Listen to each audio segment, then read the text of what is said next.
I am Dr. Wurie, as she mentioned. I'm an obstetrician gynecologist. I wanted, firstly, to know if you knew what that was before I got started. I am a teacher, so I am not going to be talking. You are going to be talking. Anybody? I will point out, an OBGYN, what do you think that is? What does that person do?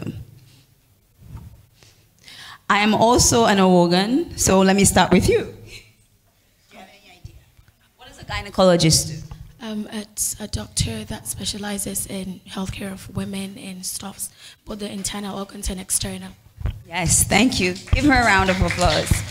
Okay, so I think we're probably one of the fields of medicine where we have two titles. So I deal with pregnant women, and then I deal with general women's health issues. So basically, from the time you are pubescent, from the time you start going through puberty, all the way through reproductive life, through menopause, I would probably be the person that you're talking to. So it encompasses a whole life spectrum in a woman's health life. So we see different ages of women as we go on. So they asked me to talk about health and hygiene. But before I do that, just to follow through with Idlin's topic of career path, is there anybody here who would like to be a doctor?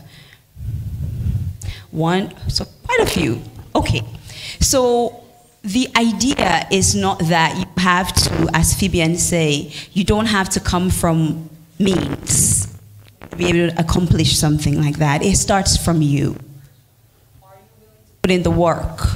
Are you into forego certain pleasures when you are in school to be able to accomplish this? That's what it starts from. But also it starts from starts with a lot of determination, because as has been mentioned, you will have a lot of challenges and you will have a lot of distractors. I remember when I was in medical school, there was a particular lecturer who said, "You're not fuller, what's you waste your time? You know, go married, lay born." So I heard that quite a lot of times, but then I could have just been like, yeah, what's the point? But then also, if you're focused enough, if you have a vision of where you want your life to be, you don't listen to distractors. Because no matter how, which path you choose, you're going to have people such as those who are always going to tell you, you're not good enough, you do not belong here. But if you have it within yourself to know that I am enough. You know, people talk about, I have a friend who's on Facebook, won't name her, but she has positive affirmations. But it's such a beautiful thing to wake up every morning and just say, I am enough. I don't need anybody else to tell me that I am, because I know what I have within me. I know the things that I can accomplish on my own. Not that you don't need help. But if you don't know yourself enough, then you're open to other people coming in and influencing you. So that's why it starts from you. Now, at the hospital, the Women's Place Medical Center, we run adolescent health programs. At least on a yearly basis, we get together about 35 young girls between the ages of 12 and 17, and we create a safe space wherein they feel comfortable to talk about things. Because talking about health, we know we are in a society where or menstrual hygiene, they don't talk about things like that within the homes. That's because we have all of these cultural taboos. But certainly, it doesn't mean because it's not being spoken of that it's not bad, well, these things are not occurring. It doesn't mean because you tell your girl don't have sex that she doesn't have somebody else who's telling her that she should. It doesn't mean because you don't take your young girl to the hospital that she doesn't find a pharmacy to buy whatever medication she needs that may be disastrous to her health. So my first thing is to just try to create an environment where moms, guardians, older women in our lives know that it is their responsibility to create that environment for young girls to be able to seek proper health care. We can't carry on with these, I don't want to say archaic, because I know we are steeped in culture, but there are certain things that are changing, and there are certain things we need to have a fresh view of when it comes to health for young girls. So basically what we talk about is menstrual hygiene. So if I say menstrual hygiene, what do I mean? When you talk about your period and how to be hygienic during the period, what do you think I mean?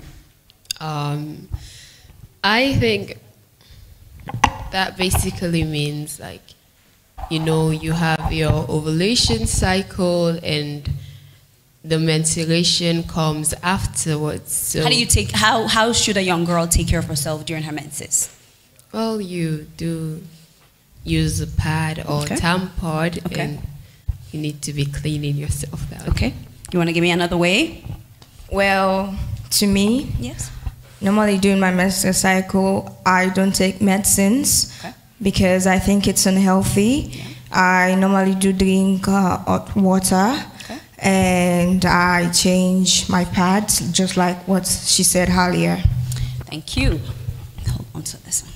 Okay, so what's important, obviously this is supposed to start in your homes. Your mom or whoever is, I remember when I started my meds, it was my grandmother who was around. So whoever it is that would talk to you about how to clean yourself, how to change whatever hygienic products you're using, but how to count, how to know when to expect the next period.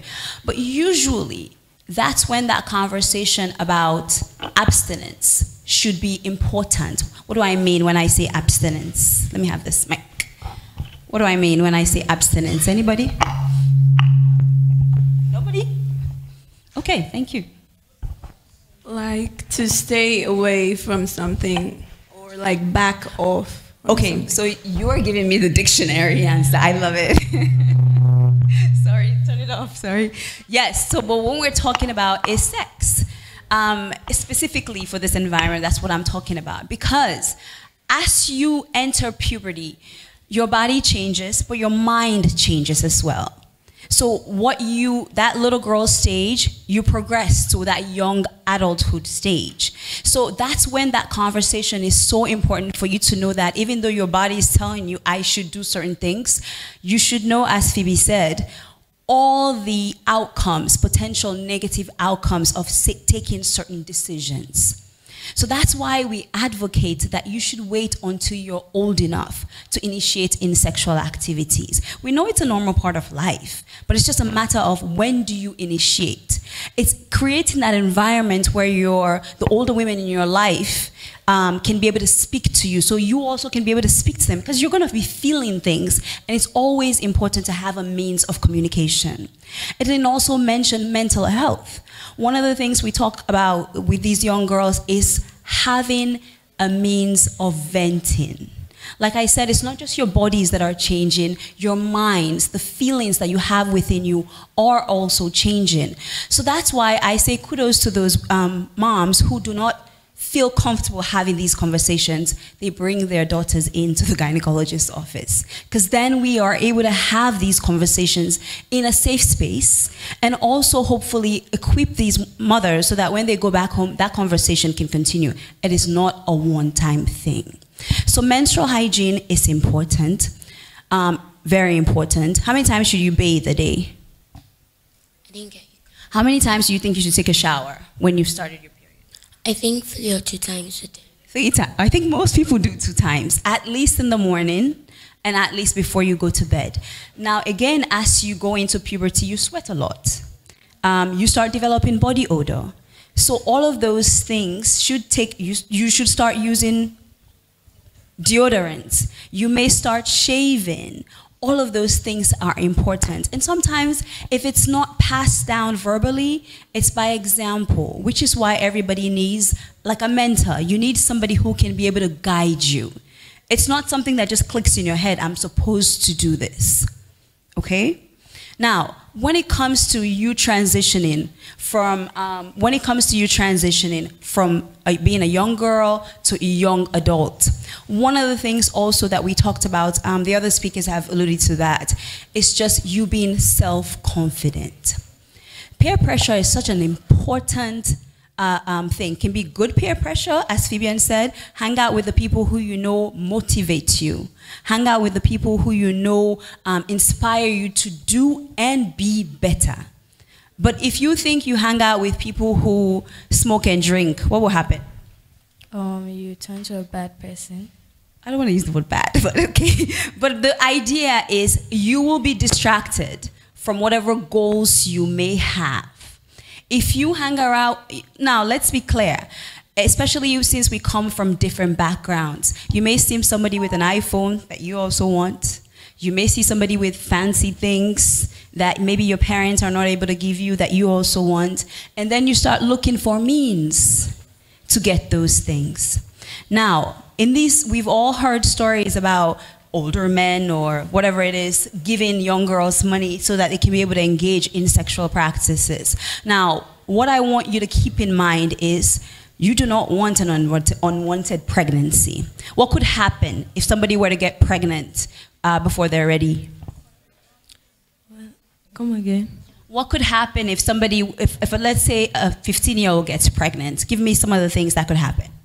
Well, it will get to pull your career and your school affairs, and it will affect you as a young girl to get pregnant when it's not the time for you. Thank you. So one of the things you have to know is your body has to be mature for you to be able to carry a pregnancy. And at 15, you are not mature to be able to carry a pregnancy. So that's the first thing. Now, if you're in school, it may stall your education for that particular time. Obviously, we advocate that you go back to school, but it may stall your education at that particular time. But also, we talk about diseases, right? We talk about things that can happen. There are certain things that are curable, but there are certain things that stay with you for the rest of your life. Now, if you're a teenager and you engage in especially unprotected sexual activity, if you have certain diseases, if I say it like those diseases carry through, and maybe when you're married, you're ready to have a child, there are certain things that will affect something like that. And as Fabian mentioned, if you say, okay, wami padi sabi so go pull this belly, you may end up losing your life. So the point is, life is not going away from you. When it comes to your health, that's the only time you get to be selfish.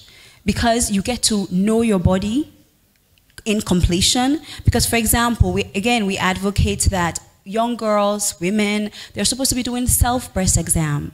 Every month after your menses, if you've started your menses, you examine your breast. You know the different parts of your body, because when something is wrong, you're the first person who's going to know, to be able to report. Now, if you don't know how your body works, if you don't know what's happening, you won't be able to know sometimes until it's latter stages. Do you get? But knowing yourself, asking questions, this is the age where you are supposed to be curious. This is the age where you're supposed to say, why does this work like that? Or question, that's a part of puberty. Asking questions so you increase your knowledge, asking questions so that you don't make certain mistakes that other people have made. Life is not going past you. There is a time for everything in your life when it comes to your health, when it comes to your sexual health. Do not feel because somebody else is doing something, you should also be doing that thing. You have to make decisions that are right for you and your situation. You have to make decisions based on where you see yourself in the future. So you may not have your career path, sorted out right now. You may not know what you want to do. That's okay. But do you see, and everybody can be a doctor, a lawyer. There are different parts of life. We need people for everything. Wherever you see yourself, how do you ensure that the decisions and the choices you make at this stage do not deter those plans? That the decisions and the choices you make at this stage do not have adverse effects as you go in the future.